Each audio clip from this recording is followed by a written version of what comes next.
Buenos días a todos. Gracias en primer lugar a los organizadores. Cuando uno viene a este tipo de eventos y se encuentra todo montado parece fácil, ¿no? Pero hay que hacerlo. Gracias también a todos los asistentes. Venir a estas horas al centro de Madrid no es fácil, así que gracias valientes. Y bueno, como ya me han presentado, soy Alberto Fernández, director de Aniboni. Y no tengo mucho tiempo, así que tengo muchas cosas que contaros, voy a ir bastante rápido. Espero que sea interesante y productivo. Hoy vamos a hablar de tres cosas. Lo primero es ponernos en situación. Cuando hablamos de la era mobile, tenemos que remontarnos al principio de los tiempos, allá por los finales de los 70, en donde una empresita sacó un ordenador llamado TRS-80, que en definitiva no se diferenciaba mucho a los terminales móviles que tenemos hoy, aunque acabó llamándose familiarmente trash, o sea, basurilla. Después aparecieron los Atari, aparecieron los Commodore 64, por supuesto el Apple II, hasta que de repente IBM llega a un acuerdo con Windows para lanzar un nuevo sistema operativo, un nuevo ordenador que cambiaría nuestras vidas. Poco después la marca importaría menos del hardware, aunque, claro, luego aparece Apple para cambiar todo el sistema. Sin embargo, si hoy nos centramos en lo que está pasando desde 2010, lo que sucede es que tenemos un sistema operativo dominante llamado Android, y además un hardware con su sistema operativo único, propiedad de Apple, y que la verdad nos está conquistando a su particular manera de trabajar. Claro, la envergadura de mobile, si lo cuantificamos, es sinceramente impresionante. En una población mundial de 7.000 millones de habitantes, pensar que en 2019 tendremos ni más ni menos que 5.000 millones de terminales móviles es una auténtica barbaridad, ¿no? Y cuando se nos pregunta qué es lo que hacemos con nuestros terminales móviles, las respuestas son más que interesantes. Lo primero que decimos es, bueno, mi móvil es una cámara de fotos y de vídeo. Lo segundo que decimos es que lo usamos para ver la hora. Esa cantidad de momentos al día en los que marcamos la pantalla y simplemente vemos la hora. En tercer lugar, como alarma. Y en cuarto lugar, que es casi más interesante, para consultar el tiempo. De hecho, como sabéis, en 2017 la palabra más buscada en Google fue tiempo. Y Google no tardó mucho tiempo en colocar una especie de utilidad en la que directamente, en lugar de mostrarnos el primer resultado, lo que hace es darnos la respuesta a nuestra necesidad, ¿no? El año pasado, Comscore lanzó un pequeño estudio que no tuvo mucho recorrido y a mí me pareció muy interesante. Resulta que en 1943 un señor llamado Abraham Maslow, y aquellos que se hayan acercado un poquito a la psicología sabrán perfectamente de lo que estoy hablando, escribió una teoría llamada la teoría sobre las motivaciones del hombre. Es decir, nosotros que somos los de marketing, los de publicidad, y que nos obsesionamos con las motivaciones de la gente a la hora de comprar, a la hora de hacer cosas con sus terminales móviles, lo que hizo Comscore fue vincular esas motivaciones con el móvil, saber si las resuelve o no las resuelve. La primera motivación es una cuestión de fisiología, es decir, las cosas elementales que nos hacen movernos, que nos hacen motivarnos para conseguir cosas, ¿no? ¿Cuál es la motivación para que vayamos a una farmacia por una aspirina? Bueno, me duele la cabeza. Resulta que hoy por hoy tenemos aplicaciones de todos los colores que resuelven precisamente esa necesidad. Comer, vestirnos, tener una casa. Todas esas cosas las está resolviendo mobile. Seguridad, tener un empleo, tener una cuenta bancaria, conocer el tiempo, como veíamos antes. Necesitamos sentirnos parte de algo. Necesitamos tener gente alrededor, que sean nuestras amistades, nuestros contactos. Necesitamos amar y ser amados. Y, por supuesto, también tenemos una necesidad de una motivación de carácter sexual. Al mismo tiempo, la motivación de la autoestima para hacer cosas es más que relevante en tiempos como los que estamos viviendo. Como sabéis, una recompensa como un like en Instagram o en Facebook o que un producto tuyo creativo haya resultado convertirse en viral es autoestima más que suficiente en los tiempos en los que vivimos. Y por último, la autorrealización. Esto es lo que corona esa pirámide de Maslow de la que estamos hablando. Claro, hace unos años la autorrealización se llamaba comprarse un coche. Decían, sé libre, cómprate un coche. Ahora la autorrealización se llama viajar y conocer mundo. Y eso se puede resolver desde la palma de una mano. Y hay más. Hablamos de viajar y hablamos de creatividad. Y para mí la palabra creatividad es una palabra sagrada. Y me emociona mucho ver que en Instagram está apareciendo un germen de esa creatividad que es absolutamente maravilloso. Resulta que hemos pasado de compartir fotos con nuestros contactos simple y llanamente subiéndolas desde el móvil, a subirlas, añadirles filtros y añadirles una serie de cositas que embellecen y que denominamos stories. Pero claro, esto es una teoría. Veamos una práctica, aunque solo sea por deporte, y veamos a ver si podemos sacar una primera conclusión de la mañana. La semana pasada se me ocurrió echar un vistazo al top de las aplicaciones de pago en el App Store en España. Y si empezamos a quitar aplicaciones que no tienen mucho que ver entre sí, nos quedamos con las que sí tienen que ver entre sí. Y en primer lugar, en el top 20, tenemos 7 aplicaciones que tienen que ver con el embellecimiento personal y el embellecimiento o el cuidado de nuestro trabajo creativo. Aplicaciones que básicamente hacen que nuestras creaciones audiovisuales y nuestras fotografías sean mejores. Por esto sí estamos dispuestos a pagar.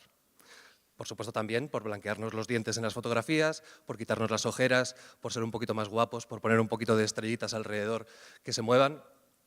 Y además, por el cuidado de nuestros cuerpos, por el cuidado de nuestros hogares, como con la aplicación Come2Plan, o por nuestro descanso. O sea, primera conclusión de la mañana, por nosotros sí que estamos dispuestos a pagar, al menos vía móvil. Es como un poco como pagar por cosmética, ¿no? Si echamos un vistazo a las aplicaciones gratuitas, al top, y escogemos las que tienen algún tipo de vinculación entre sí, nos encontramos con que no estamos dispuestos a pagar por el contenido personal de los demás. O sea, por embellecer nuestro trabajo creativo o nuestra propia imagen, sí, pero por consumir la vuestra no pienso pagar. Interesante. Vivimos un tiempo en el que el 50% de los menores de 29 años navegarán exclusivamente por Internet vía su móvil. Es una cifra que es un escándalo. Mirad, yo tengo un hijo de 5 años, el más guapo de todos, claro, y consume YouTube Kids. Y hace una cosa que a mí me llama mucho la atención, y es que concede entre 4 y 6 segundos a cada uno de los vídeos que se le plantan encima. Si no le capta mínimamente la atención, pasa. Y eso a mí me llama particularmente la atención porque además es un proceso que repite en los parques también. Llega un niño, le cuenta cualquier historia, le da 4 o 6 segundos y si no le interesa, pasa. El juicio al respecto de eso se lo dejo a los sociólogos. Para comprender la verdadera envergadura y el peso específico de mobile, hay una pregunta que suele aparecer en muchos estudios, y es ¿qué elementos te llevarías a una isla desierta? Claro, hoy por hoy casi nadie diría que se llevaría un móvil, ¿no? Pero ¿qué pasa si se reformula la pregunta, y reto a la industria de las estadísticas para que la formule? ¿Qué pasaría si no necesitáramos cables, si no necesitáramos cargar nuestro teléfono, si no necesitáramos contar megas? Entonces, ¿qué te llevarías a una isla desierta? Pues seguramente cambiarán muchas cosas y esto nos da pie a hablar un poco de futuro, ¿no? Sabemos que el futuro de mobile pasará por el reconocimiento facial o al menos un reconocimiento de que yo soy yo ante un dispositivo que sabe más que nadie sobre mi vida. Y la preocupación por la privacidad también pasa por aquí, claro.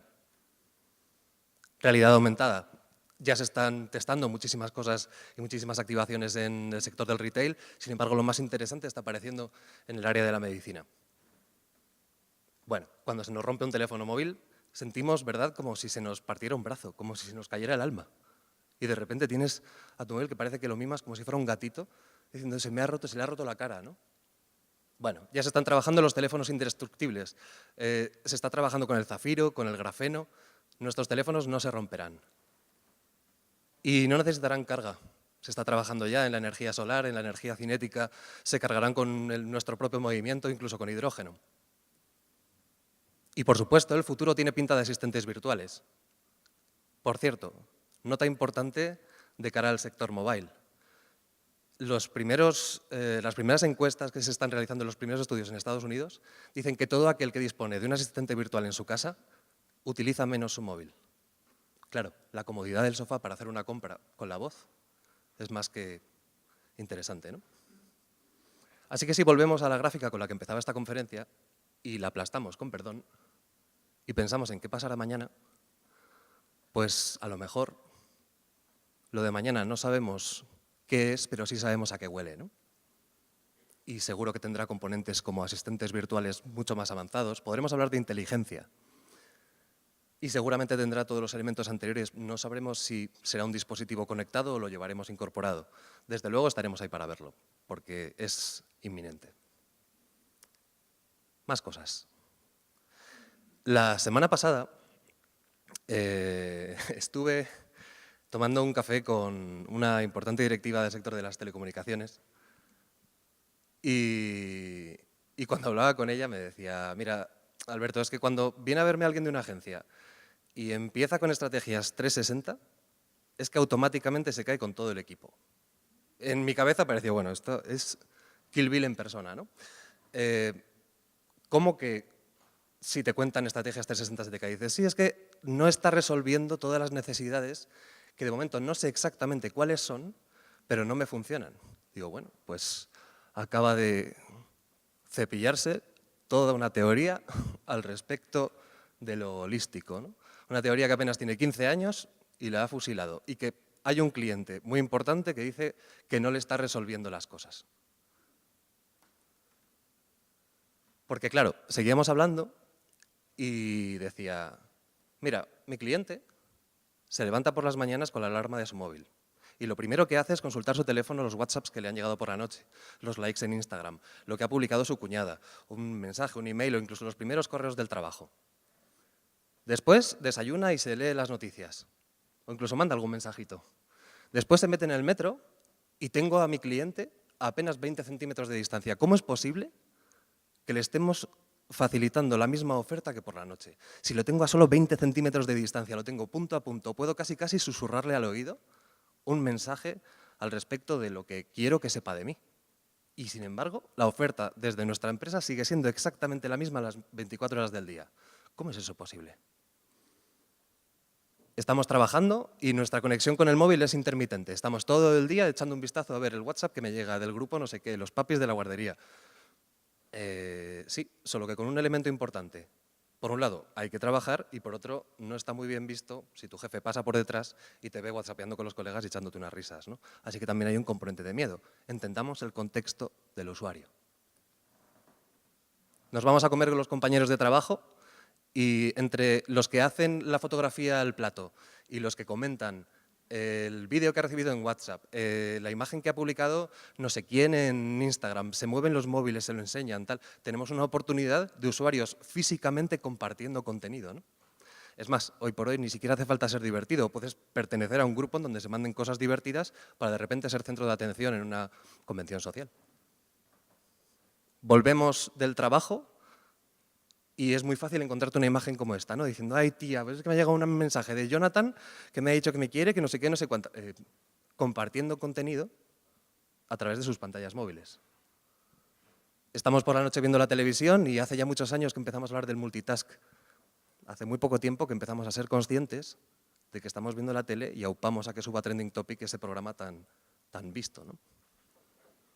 Y por la noche, aunque nos dicen que no es nada recomendable ni es saludable, antes de cerrar los ojos, lo último que hacemos es echar un vistazo a nuestras pantallas de nuestros teléfonos.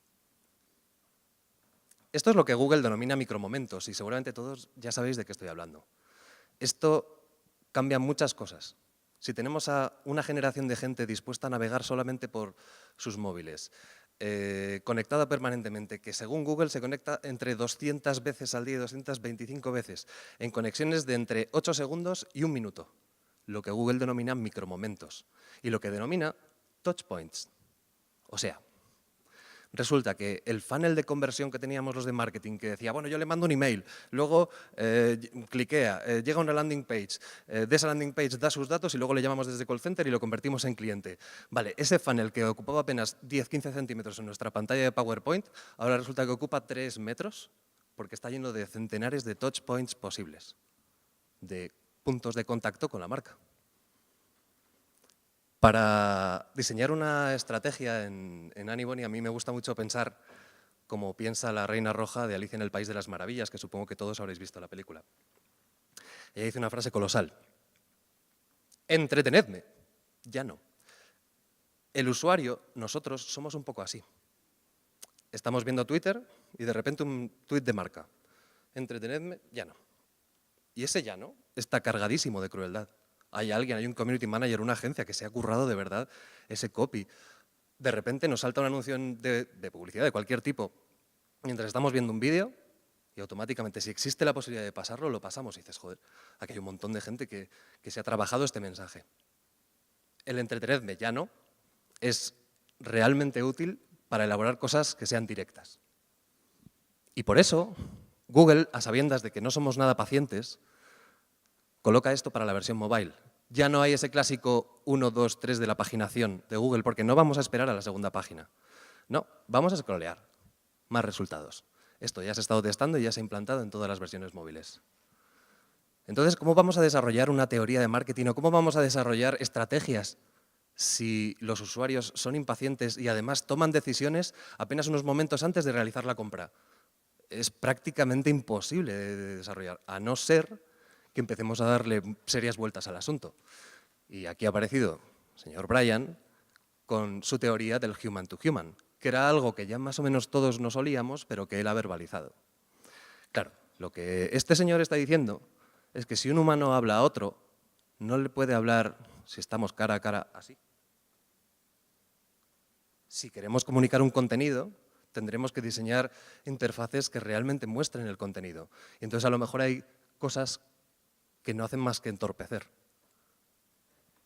Y el H2H lo que ha hecho es básicamente acabar con la visión del marketing del business to business, del business to client y, por supuesto, con el final del camino para que entendamos mobile como un canal. Y me voy a explicar. Cuando diseñamos estrategias, dedicamos el 50% de nuestro tiempo simplemente a entender al usuario. El 50% del tiempo para diseñar una estrategia. No os voy a hablar del asunto de Engage porque ya está todo dicho. Pero sí que os puedo decir que una de las cosas que más nos están preocupando es el diseño de la oferta a medida, al menos de los contextos. No necesitamos esperar al Big Data para empezar a sacar ofertas a medida. Ya sabemos, solo por las circunstancias y contextos de cada uno de los usuarios, en qué momento y en calidad de qué está cada uno. Porque somos la misma persona durante todo el día, claro, pero somos muy diferentes usuarios a lo largo de las 24 horas. Y entonces me dio por pensar la conversación que tuve la semana pasada que os comentaba, de qué es lo que le pasa al 360. Desde hace 15 años se nos ha contado que el 360 son una serie de canales para, entre comillas, flanquear al usuario, para llegar al usuario. Y por eso se entiende cada uno de ellos, cada una de estas partes, como canales. Ya, lo que pasa que algo falla. Porque el mobile no debería estar ahí, sino ahí. Y esto es lo que cambia todo. Que en el momento en el que mobile está en el usuario, y esta será la última vez que me escuchéis decir esta palabra, le empodera para ser el que llega a los sitios. Y el asunto es que, claro, aparte de estar dispuesto a recibir publicidad y a encontrarse con las marcas en momentos realmente activos, como por ejemplo lo que Google denomina los momentos I want, oye, me quiero ir de viaje y lo voy a buscar por mi móvil. Habrá que ser primero en Google, ¿no? Pero es que los usuarios tenemos otro componente, los usuarios de mobile. Es que además consideramos que nuestros teléfonos nos permiten una conquista que va mucho más allá de un plano en 360. Esto empieza a parecerse más que un plano en 2D a un plano en 3D. Y en nuestras cabezas debería empezar a aparecer una especie de esfera llena de touch points posibles, que puedo contactar con mi profesor de la universidad a través de su blog, a través de un chat, a través de WhatsApp. Puedo llegar a conocer qué es lo que le pasa a familiares que están en la otra punta del mundo, a un famoso que resulta al que le sigo en Twitter y que de vez en cuando me da un like a mis contenidos. Mi móvil es mucho más que la posibilidad de llegar a canales. Al menos esa es la percepción que hay desde mobile.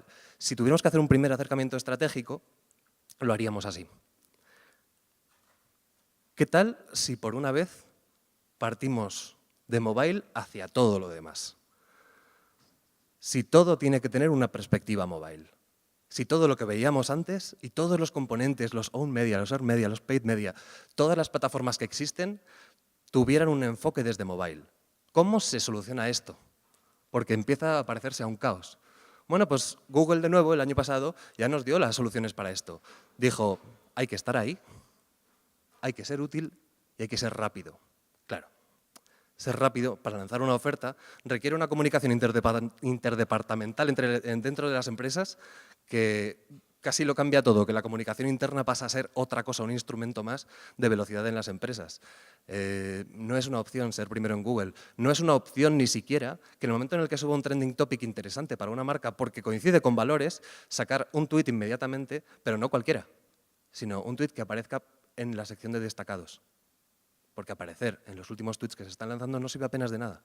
Ahora mismo tendremos el feliz martes arriba, seguramente, y sacar un tweet como marca que pase completamente desapercibido no servirá prácticamente nada. Así que, ¿cómo vamos a ser rápidos, pero al mismo tiempo vamos a ser útiles para estar ahí?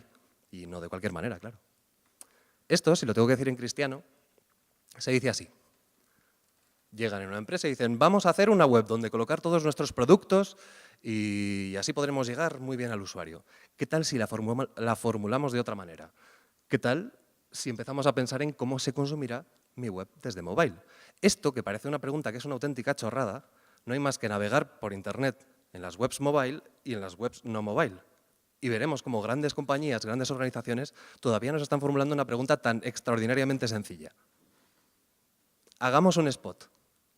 ¿Cuántas agencias y cuántas marcas se están preguntando cómo se consumirá mi spot desde mobile? Pues ciertamente pocas, muy pocas. Hagamos un mailing. La semana pasada seguramente recibiríais 1 o 2 mails sobre la GDPR, ¿no? Sobre la regulación de datos europeos. En este caso, la semana pasada vimos todas las empresas que realmente se formulan preguntas mobile o no. Los que se preguntaron cómo se consumirá mi mail desde mobile tenían un parrafito de texto muy cortito y un botón de acepto. Los que no tenían una parrafada impresionante que era imposible de consumir. Y se estaban jugando ni más ni menos que la base de datos de todos sus clientes. ¿Acaso no es increíble? Te estás jugando la base de datos de tus clientes. Van a llegar esos mails a tus clientes y necesitas que te den una aceptación. En comunicación corporativa pasa lo mismo. Cuando enviamos un comunicado de prensa a medios, ¿qué creemos? ¿Que el periodista está en su mesa con su ordenador de sobremesa? No, también está con su mobile. Por lo tanto, yo en la agencia soy muy pesado y le digo, Jesús, no quiero perífrasis verbales, no quiero gerundios, quiero que tengamos un estilo súper directo. Porque no podemos hacer perder el tiempo al periodista que también es un usuario. Y en el momento en el que empecemos a pensar en todo como mobile, eso en ese momento sí que cambia todo. Porque el paradigma en realidad, y con esto termino, no es qué podemos obtener de mobile o qué podemos obtener de las redes sociales o cómo vamos a sacar partido de esta aplicación, sino qué podemos ofrecer a la gente para beneficiarnos de ello. Gracias.